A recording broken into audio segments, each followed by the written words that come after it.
대한민국의 외교력은 아직 후진국 수준인가요? 본론에 앞서 통계 자료를 먼저 보겠습니다. 의 수치로만 보았을 때 세계 속의 한국 경제력은 상당하지만 현 시국에서 실상은 참으로 참담합니다. 2월 18일경 발생한 사이비 종교 신천지 사태로 인하여 단기간 내에 중국 후베이성 우한 못지않은 파급력으로 일본과 크루즈국 합산한 숫자를 단숨에 앞질러 확진자 1000명을 돌파했습니다. 일본한테는 가위바위보라도 지기 싫은 감정이었을까요? 저는 정말 마음이 아팠습니다. 놀라운 속도로 확진자가 발생하자 2월 초경 문재인 대통령은 종식선언 해도 괜찮겠느냐는 뉘앙스로 발표를 합니다. 그 후 얼마 되지 않아 31번 확진자 발생 후 기하급수적으로 확진자가 늘어났습니다. 그럼 본론으로 들어가서 현 시점 109개국에서 입국 금지, 격리 조치, 입국 절차 강화를 시행하고 있습니다. 비록 서운한 부분이기는 하나 자국민을 보호하기 위한 조치이니 이해는 합니다. 1. 문제는 이미 비행기가 이륙했는데 입국 금지 또는 격리 조치를 하겠다고 일방적 통보를 받은 것입니다. 이 시기에 여행 간 사람들을 욕하는 사람들도 있지만 취소 시 몇백만 원의 의약금을 물고 취소를 해야 하니 입국 제한 조치를 안 한 나라인지 확인하고 비행기를 탑승했을 것입니다.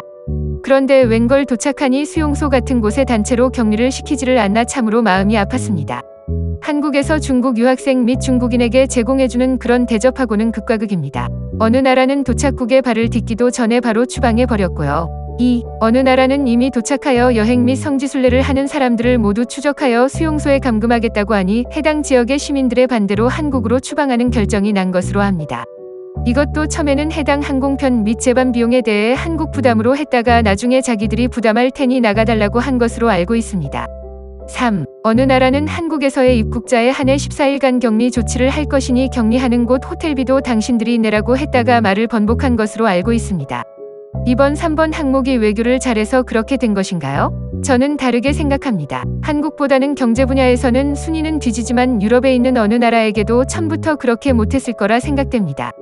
추후 문제가 될 것 같으니 번복한 것이겠지요.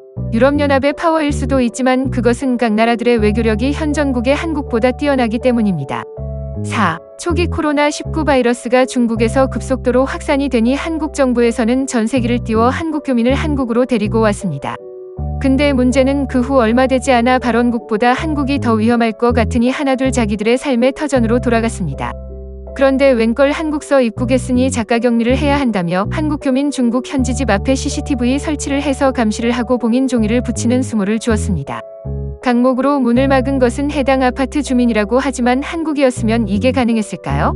4에서 2. 한국을 다녀왔다는 이유만으로 한국 교민은 공항에서 자가격리 통보를 받아 본인의 집으로 이동하는데 방역복을 입은 사람이 바로 뒤에 붙어서 쫓아오면서 소독약을 계속 뿌려대는 것은 당사자에게는 상당한 모욕으로서 이런 수모를 견뎌내야 한다는 것이 참으로 어처구니 없었습니다. 링크는 설명 참조. 아마도 한국 교민들은 괜히 한국에 다녀와서 이러한 수모를 당해야 했나 상당히 후회했을 거라 생각됩니다.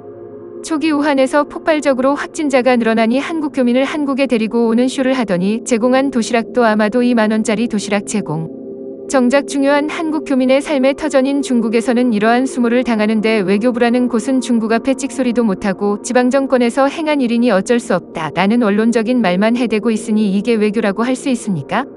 해당 사건들을 글로 정리한다면 책 한 권을 만들어도 부족할 것 같이 많이 있습니다.